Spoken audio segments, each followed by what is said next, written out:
السلام علیکم ناظرین، قومی اصلاحات کے ساتھ میں ہوں فیصل افضل۔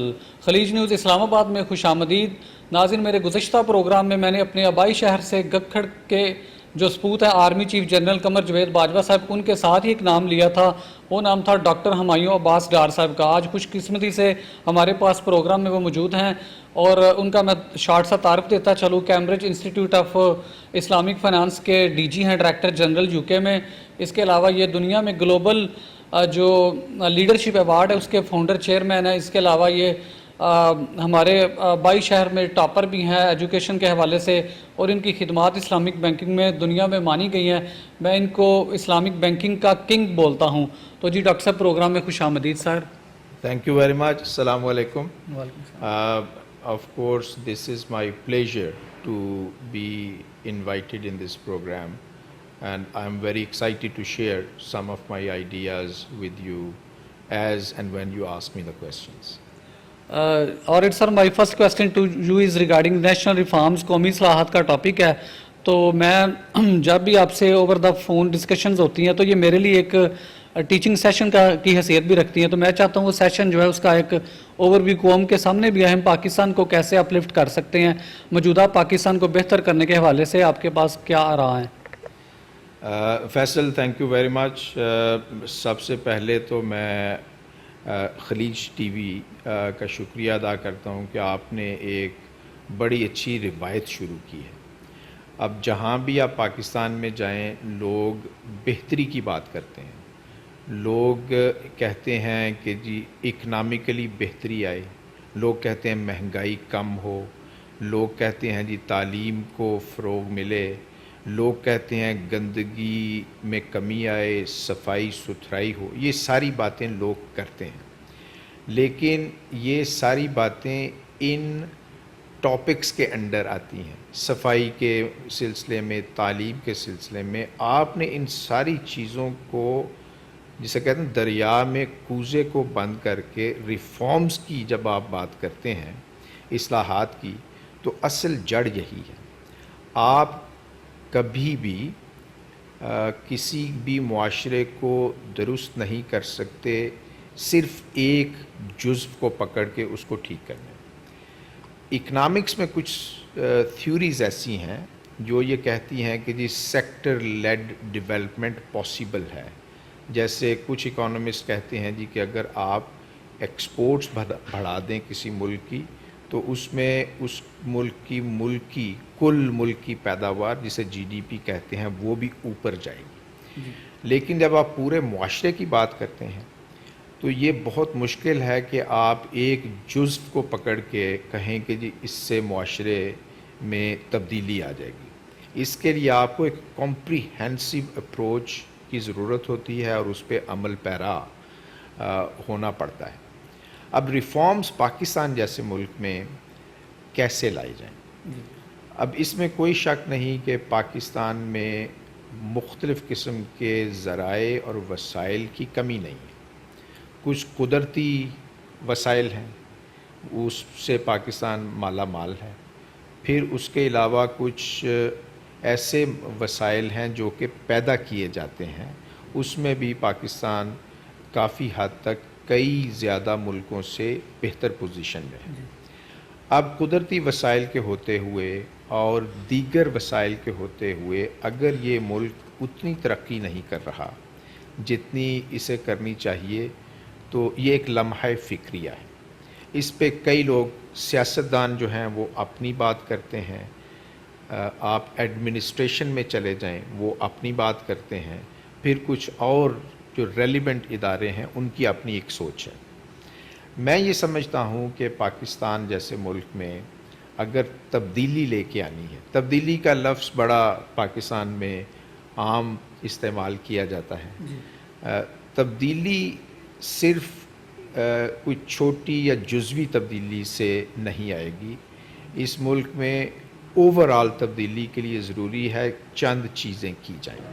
ٹھیک ہے، میں اس کو کوئی سیاسی رنگ دیے بغیر یہ کہنا چاہوں گا کہ اگر ہماری گورنمنٹ انٹرنیشنل لیول پہ تبدیلی کے لیے لائی جانے والی اصلاحات کا مطالعہ کرے تو اسے بہت زیادہ ایسی مثالیں مل جائیں گی جن کے اوپر عمل پیرا ہو کے اس ملک میں تبدیلی لائی جا سکتی ہے۔ اس میں the easiest parameters for us are sustainable development goals. 17 sustainable development goals ہیں۔ اگر ہماری حکومت یا ہمارا معاشرہ ایز اے ہول ان 17 سسٹینیبل ڈیولپمنٹ گولز کو اپنے گولز بنا لے، ٹھیک ہے، تو اس ملک میں تبدیلی آئے گی۔ ٹھیک، اب جیسے اس میں ایک گول ہے کہ پاورٹی کو کم کر دیا جائے، ٹھیک ہے، ایک گول یہ ہے کہ جی ہنگر، بھوک کا خاتمہ کر دیا جائے، زیرو ہنگر، ٹھیک۔ اسی طرح اور ہیں، جینڈر ایکویلٹی کے اوپر بات ہے، عورت مرد یہ آپس میں ان کی برابری کی بات ہوتی ہے، اور صرف برابری کی بات نہیں ہوتی، یہ ڈیفائن کیا جاتا ہے کہ عورت اور مرد کی برابری ہے کیا، اور اس کو کیسے اچیو کیا جا سکتا ہے۔ پھر environmental issues S D Gs میں آتے ہیں۔ Clean water is on very high agenda. ہم ادھر گجرانوالہ میں بیٹھے ہوئے ہیں، یعنی میرا تعلق گجرانوالہ سے ہے۔ اب unfortunately Gujranwala district a few years back was the global hotspot for hepatitis C۔ Exactly sir. اب اس کی وجہ کیا تھی؟ کلین واٹر کی اویلیبلٹی کا نہ ہونا ایک بڑا امپورٹنٹ فیکٹر تھا۔ لوگ گندا پانی پیتے تھے۔ گندا پانی یہ ہے کہ وہ زمین سے جو نکل رہا ہے، پانی کی سطح جو ہے نا بہت بلند ہو گئی ہے، تو اس میں جو بھی آمیزشیں کیمیکلز کی ہیں وہ ان کے ہونے کی وجہ سے وہ ڈرنکیبل واٹر نہیں رہا۔ تو اگر کلین واٹر کو بھی سامنے رکھ، پھر سیوریج کا بھی جو ہے نا ایس ٹی جیز کے اندر ہے۔ بالکل۔ اب یہ دیکھیں کہ اس دفعہ میں گکھڑ کا میں نے چکر کوئی 1 سال بعد لگایا ہے یا 1.5 سال بعد، تو مجھے ایک چیز لگی ہے کہ یہ پچھلی دفعہ سے قدرے صاف ہے، بہتری نظر آئی۔ ٹھیک ہے، تو جس کا مطلب یہ ہے کہ صفائی ممکن ہے، یہ نہیں ہے کہ او جی ایتھے کچھ ہو ہی نہیں سکتا، ایسی بات نہیں ہے۔ اس کا مطلب یہ ہے کہ اگر آپ یہاں سے اٹھ کے یہاں چلے گئے ہیں تو یہ ممکنات میں سے ہے، بالکل ٹھیک ہے، تو یہ بات تو پکی ہے کہ ممکن ہے، یہ ہو سکتا ہے۔ تو اگر ہم اگر ہم قومی اصلاحات کی بات کر رہے ہیں، لیکن اگر ہم اس کو ایک ٹاؤن یا سٹی کے کانٹیکس میں لے کے جائیں، اب اس ملک کے اندر اگر ہم 10 یا 20 شہر چن لیں اور ہم کہیں جی کہ بائی دا ایئر 2030 جو کہ ڈیڈ لائن ہے ایس ڈی جیز کی، ہم نے ان 10 یا 20 شہروں کو ایس ڈی جیز کمپلائنٹ کر دینا ہے، رائٹ سر، ٹھیک ہے، I E these cities would be able to meet all the targets of sustainable development goals. Right, تو آپ نے 10 ایسے شہر بنا دیے جو کہ مثالی شہر ماڈل سٹیز ہو جائیں گے۔ تو ایس ٹی جیز ہمیں پورا جو ہے نا، ہمیں کوئی بہت بڑی کوئی ریسرچ نہیں کرنا پڑے گی جی اصلاحات کیسے لے کے آئیں، بھائی ہمارے پاس یہ پیرامیٹرز موجود ہیں، ہم اپنے آپ کو ان پیرامیٹرز کی روشنی میں تبدیل کرنے کی کوشش کریں۔ تو میرے خیال میں اور ٹائم لائن بھی ہے، کوئی بھی چیز اوور نائٹ تو ہو نہیں سکتی۔ ہمارے یہ جو پاکستان میں گورنمنٹ کہے گی جی کہ 5 سال کا عرصہ بھی کم ہے، ٹھیک ہے، تو ہم یہ بات مان بھی لیں تو ابھی بھی 9 یا 10 سال ایس ڈی جیز کو اچیو کرنے کے لیے پڑے ہوئے ہیں۔ ٹھیک ہے، تو اگر ہماری گورنمنٹ اور دیگر ادارے ایس ڈی جیز کو ایڈاپٹ کرتے ہوئے تبدیلی کی کوشش کریں تو میرے خیال میں تبدیلی ممکن ہے۔ بریلینٹ صاحب، جیسا کہ سر آپ لنڈن میں اسپائر لنڈن میگزین کے ایڈیٹر ان چیف بھی ہیں، اس کا پوری دنیا میں ایک نام اور مقام ہے۔ سب صحافت کے حوالے سے آپ کا ایک بڑا ہی سرپرائزنگ میسج ہے جو پاکستان میں وائرل بھی ہوا، تو اصلاحات کی طرف چلتے ہیں۔ As an editor in chief, what's your recommendation to bring the reforms to replace the yellow journalism into the green journalism? Sir اب یہ مجھے بڑے دکھ سے یہ بات کہنا پڑے گی کہ پاکستان ان ممالک میں شامل ہے جہاں responsibility in journalism is very limited, ٹھیک، اب میں یو کے میں رہتا ہوں جو کہ رسپانسبل جرنلزم کی ایک بہت ہی اچھی ایگزامپل ہے. ٹھیک ہے. پاکستان میں چونکہ جو الیکٹرانک میڈیا ہے وہ ایک نیا فینومینن ہے اور یہ پرائیویٹ سیکٹر نے اس میں بہت زیادہ جسے کہتے ہیں کہ ان کا انٹرسٹ ہو گیا ہے. اس وجہ سے وہ فیملیز یا وہ گروپس جو پہلے نیوز پیپرز نکالتے تھے ان میں سے بہت زیادہ انہوں نے الیکٹرانک اپنے چینلز بھی کھول لیے. جی جی. اب اس کا ہوا جب وہ لکھنے لکھانے میں تھے، جب بھی کوئی لکھتا ہے تو اس کے ساتھ ایک رسپانسبلٹی آتی ہے. جی. منہ سے بولنا جو ہے وہ بہت آسان ہے، لکھنا جو ہے بہت مشکل ہے. بالکل. تو جب تک یہ فیملیز اور یہ گروپس لکھنے میں رہے تو اس میں رسپانسبلٹی رہی. ٹھیک ہے. جب وہ یہ ہاتھ ان کا بند ہو گیا، لکھنا بند کر دیا اور منہ چلنا ہو گیا شروع، تو اس سے رسپانسبلٹی بہت حد تک وہ ختم ہو گئی.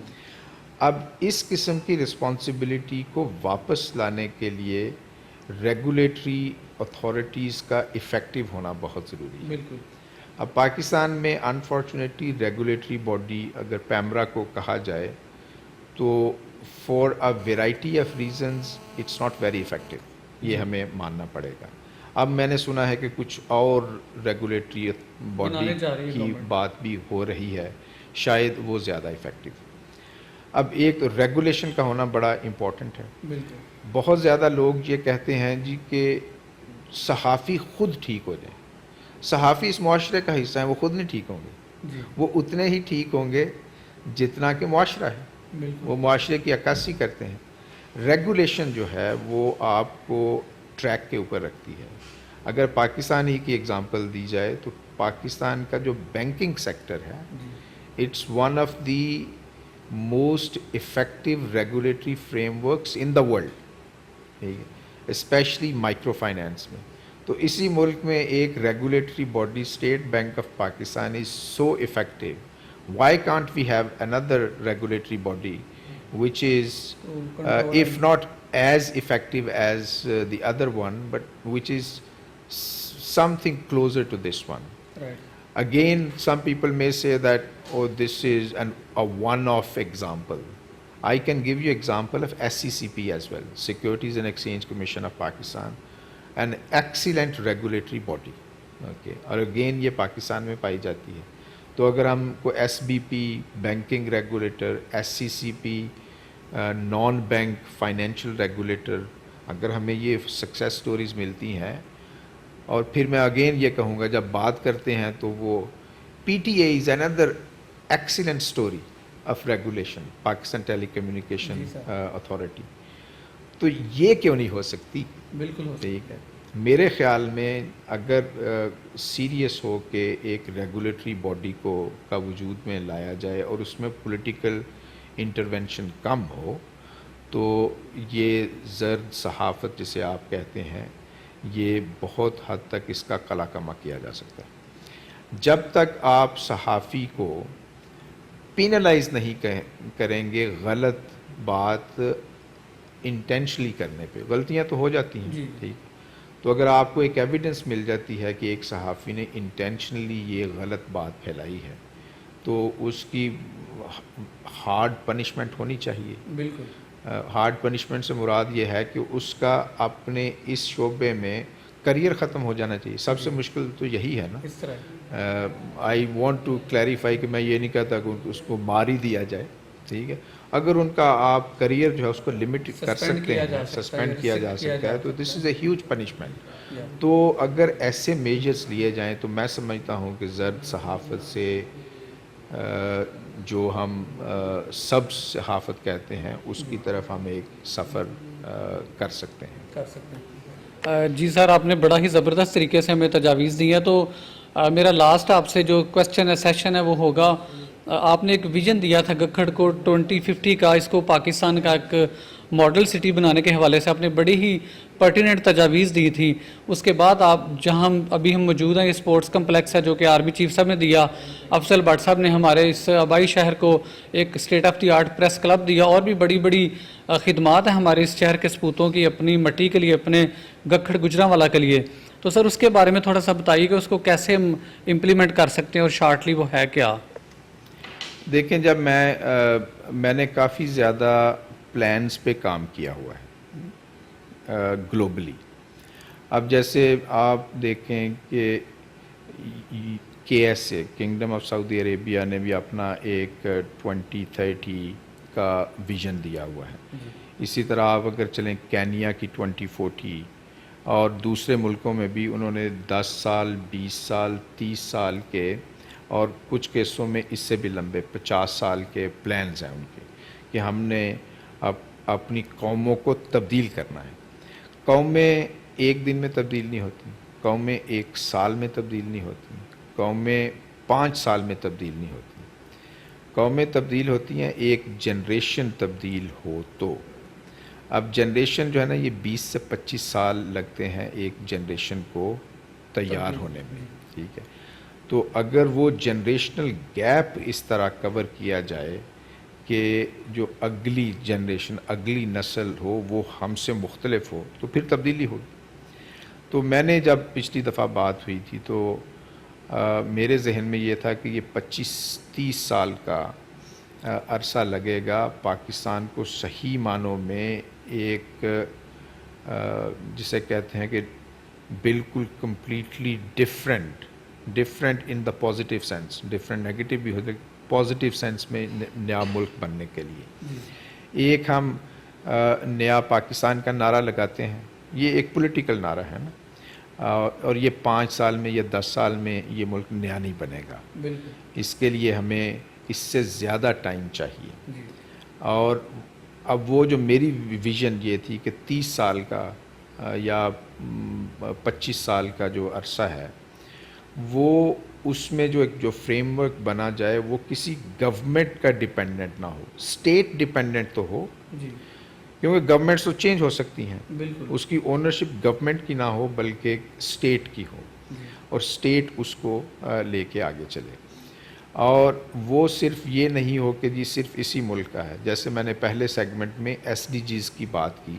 اب SDGs جو ہے نا آسمان سے ابھی نہیں اترے. SDGs سے پہلے آیا تھا MDGs، ملینیم ڈیولپمنٹ گولز. تو ہاں جی، تو یہ پھر جب وہ ڈیڈ لائن وہ ختم ہوئی تو وہ سارے MDGs فلفل نہیں ہوئے تھے. تو پھر UNDP نے and United nations and other multi lateral institutions انہوں نے کہا جی کہ ہم اور کوئی 15 سال لگاتے ہیں، اور ان کو SDGs کا نام دیا، سسٹینیبل ڈیولپمنٹ گولز. ایکسٹینشن تو نہیں ہے. ایکسٹینشن اس صورت میں ہوتی ہے جب آپ سمجھیں کہ فیل ہو گیا ہے. تو نے کہا جب اگلا فیز جو ہے وہ یہ ہے. MDGs بائی اینڈ لارج وہ فلفل ہوئے، تو اس کی یہ سکسیس تھی کہ انہوں نے کہا جی کہ نیکسٹ فیز میں ہم اس کو سسٹینیبل ڈیولپمنٹ گولز کہتے ہیں، اور یہ 2030 کا دے دیا. اب 2030 کے بعد جو ہے نا ہو سکتا ہے ایک نیا سیٹ آف گولز آئے. تو جب ہم یہ اپنے اگر پاکستان کا 2050 کا یا شہروں کے لیے بھی 2050 کا اگر ہم کوئی پلان دیتے ہیں تو اس میں SDGs کو بھی سامنے رکھا جائے، اور ممکنہ اور آنے والے ایسے جو گولز ہیں ان کو بھی سامنے رکھا جائے، تاکہ جو کچھ پوری دنیا میں ہو رہا ہے اس کے ساتھ آپ کی کنسسٹنسی رہے. یہ ممکن نہیں ہے کہ آپ اگر ایک پوری دنیا میں لوگ ادھر جا رہے ہیں اور آپ ادھر جانے کی کوشش کریں اور کامیاب ہو جائیں. We have to trust the democratic process. Democratic process یہ ہے کہ جی جو لوگ زیادہ لوگ کر رہے ہیں، جو لوگ زیادہ تر لوگ جس چیز کو کر رہے ہیں وہی ٹھیک ہے. ٹھیک ہے، تو اگر اس پرنسپل کو مانا جائے تو پوری دنیا میں جتنے ممالک اگر وہ اس سمت میں لگے ہوئے ہیں تو ہمیں بھی ادھر ہی جانا پڑے گا. یہ نہیں ہوگا کہ ہم ادھر جانے میں کامیاب ہو جائیں گے. تو we have to be consistent with the international developments. یہ 2050 جو بھی ویژن ہو اس کا ایک حصہ ہو. اور اس میں جو امپورٹنٹ ایک چیز ہے وہ ہے لٹریسی کیمپین. ایک تو وہ خواندگی کی بات ہے, میں وہ نہیں کر رہا, ٹھیک ہے. لٹریسی مینس کہ جو آپ نے اپنے گولز بنائے ہوئے ہیں لوگوں میں اس کی آگہی پیدا کی جائے, بالکل, اور پھر اس کا انفراسٹرکچر ساتھ ہو. آگہی جیسے مجھے یہ پتہ ہے کہ میں نے لٹر نہیں پھیلانا. بالکل. اب اگر میں یہ بوٹل پانی کی پی کے, یہ میرا ڈائلیما ہے بائی دا وے, کہ میں وہ پی کے اپنی گاڑی میں رکھتا ہوں, خالی ہو جاتی ہے کیونکہ مجھے ایسی جگہ نہیں ملتی جہاں میں اس کو بن کر سکوں. اس کا نتیجہ یہ نکلتا ہے کہ میرے جو ارد گرد کے لوگ ہیں وہ کہتے ہیں آپ نے اپنی گاڑی کو بن بنایا ہوا, ٹھیک ہے. تو اگر جو میں کہتا ہوں, ایک تو آگاہی, میں آگاہ تو ہوں, ٹھیک ہے, لیکن انفراسٹرکچر کنڈیوسیو نہیں ہے. اگر مجھے ہر جگہ یہ بنز ملیں تو مجھے آسانی ہو جائے گی. تو آگہی اینڈ دین کیپیسٹی بلڈنگ اور infrastructure development, this is very important. اگر ہم گکھڑ ہی کی مثال لے لیں, اس میں اگر ہم ریفیوز کلیکشن کا سسٹم جو ہے, ریفیوز کلیکشن اینڈ ریسائکلنگ, اس کو ہم ایسا کریں کہ this should be a win win situation for everyone. I can give you example of my home in Islamabad. In that sector, refuse collection is very efficient. اب somehow میں نے ایک دن اپنے گھر کے باہر وہ اپنا بیگ جو ریفیوز بیگ ہے وہ رکھ دیا سنڈے کو, and after 1 hour I had to go somewhere. وہ باہر جا کے میں نے دیکھا تو وہ نہیں تھا ادھر, ٹھیک ہے.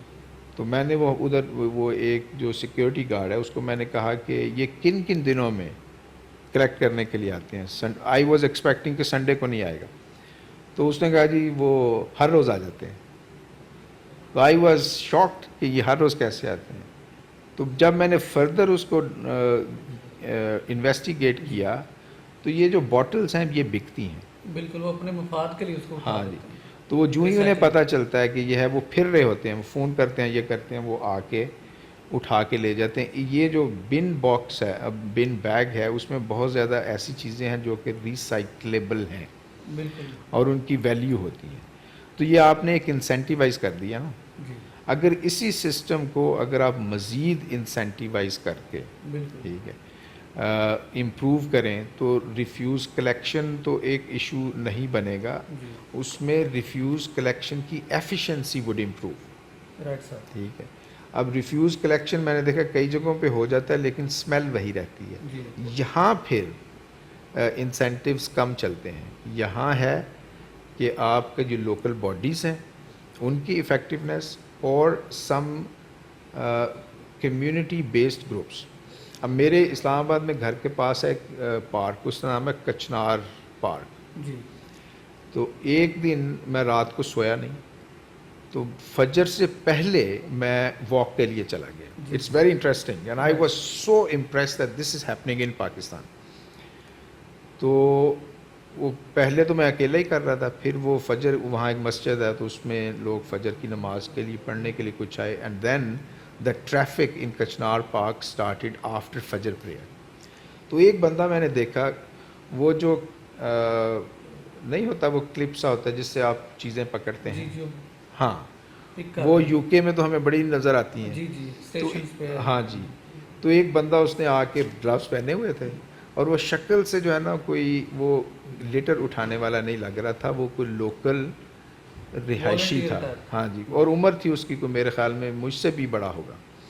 تو اس نے آ کے گلوز پہنے, اس کے پاس بڑا سا ایک بیگ تھا, تو اس سے کلیکٹ باٹلز اور جو بھی لیٹر تھی اس میں ڈال رہا تھا. I was so happy that this is happening in Pakistan. And when I investigated, they said there is a society called Friends of Kachnar Park Society. Great. So they make sure that this park is well maintained. ٹھیک ہے. پھر وہ چونا بھی وہ چونا لگانا تو وہ ایسے ہی کہی جاتی ہے نا, وہ درختوں کو چونے بھی لگاتے ہیں. And then actually I was so happy that the trees were numbered as well. اب یہ گورنمنٹ نہیں کر رہی, یا کوئی گورنمنٹ باڈی نہیں کر رہی, یہ ایک والنٹری گروپ کر رہا ہے. تو یہ کیپیسٹی بلڈنگ کے ساتھ انسینٹیوائزیشن ایک حد تک چلتی ہے, اس کے بعد آپ کو لوکل کمیونٹی گروپس بنانے پڑتے ہیں. نہیں, اس میں یوتھ انگیجمنٹ پروگرامز ہوتے ہیں. ہم اسٹڈی کریں کہ یوتھ کو کیسے انگیج کیا جا سکتا ہے. پھر ہم دیکھیں جی کہ بڑے جو ہیں ان ویسٹرن سوسائٹیز, جن لوگوں کے پاس ٹائم ہو سکتا ہے اور انرجی ہو سکتی ہے, ان کو انوالو کیا جاتا ہے. Youth they are full of energy. Old generation they have a lot of time, تو آپ انہیں ان کاموں میں اگر لگا دیں, دے فیل وہ انہیں اپنی یوٹیلیٹی نظر آتی ہے. بالکل. تو اگر ایسے ہم کام کریں تو آئی تھنک یہ جو بھی 2050 ویژن ہو, اس کی امپلیمنٹیشن میں ہمیں آسانی ہوتی ہوئی نظر آئے گی. گریٹ سر. جی, آج کا پروگرام بڑا ہی کامیاب رہا. میں اس حوالے سے کہوں گا کہ اگر پاکستان کو ہم نے بدلنا ہے تو ضروری نہیں کہ اس میں گورنمنٹ رول پلے کرے. ہماری قوم پاکستانی اگر خود فرنٹ لائن پہ آئیں اور ایک روڈ میپ طے کریں, جس کا تذکرہ اس پروگرام میں ڈاکٹر صاحب نے کیا ہے, میرے لیے تو ایک ٹیچنگ سیشن کی حیثیت رکھتا ہے. میں سمجھتا ہوں کہ پورے پاکستان کے طالب علموں کو, وہ لوگ جو پاکستان سے پیار کرتے ہیں, پاکستان کو بدلنا چاہتے ہیں, وہ اس پروگرام کو دیکھیں اور رائٹ ڈاؤن کریں, اس لیکچر کو اپنی زندگی کا نصب العین بنائیں, تو پاکستان بدل سکتا ہے. اسی شعر کے ساتھ اجازت چاہوں گا. اٹھ کے اب بزم جہاں کا اور ہی انداز ہے, مشرق و مغرب میں تیرے دور کا آغاز ہے.